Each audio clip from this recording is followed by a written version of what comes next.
रुको जरा सबर करो। আরে মাস্টার মশাই, আপনি আপনার সাথে অনেক দিন ধরে দেখাই হয় না। আরে বলো না, এই যে একাদশের ব্যাচটা 11-এর যা চাপ কি আর বলবো, প্রচুর হার্ড করতে হয়, মানে মাথার ঘাম মাটিতে, মানে কি বলে প্রচুর চাপ, এই জন্যই মানে দেখা হয় না, মানে এদিকে আসি না তো, এই জন্য আর কি দেখাটা করি।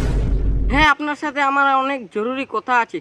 অনেক দিন ধরে ভাবছি যে কিছু বলবো আপনাকে।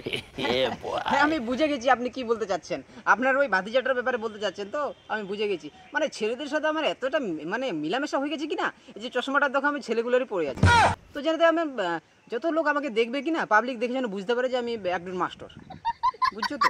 আমি বুঝতে পারছি তুমি টিউশনের কথা বলতে আসছো, তো সে যেই হোক, আমার না মানে কি বলবো, প্রচুর আমি প্রবলেমে আছি, আমার ব্যাচটা কিন্তু পূরণ হয়ে গেছে। আচ্ছা তবে কোন ক্লাসে পড়ে? এই তো ক্লাস 2 এ পড়ে। ওহো, ক্লাস 2 এ পড়ে।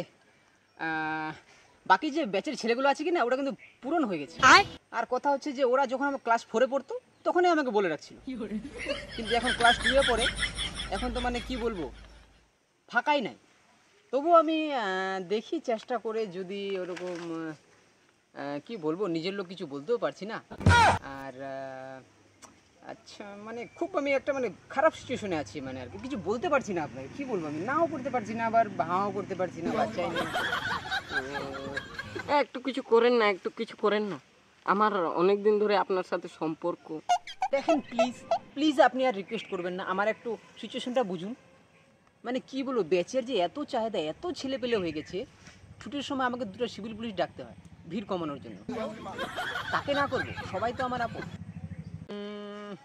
কি করব কি করব, মানে কিছু বুঝতে পারছি না।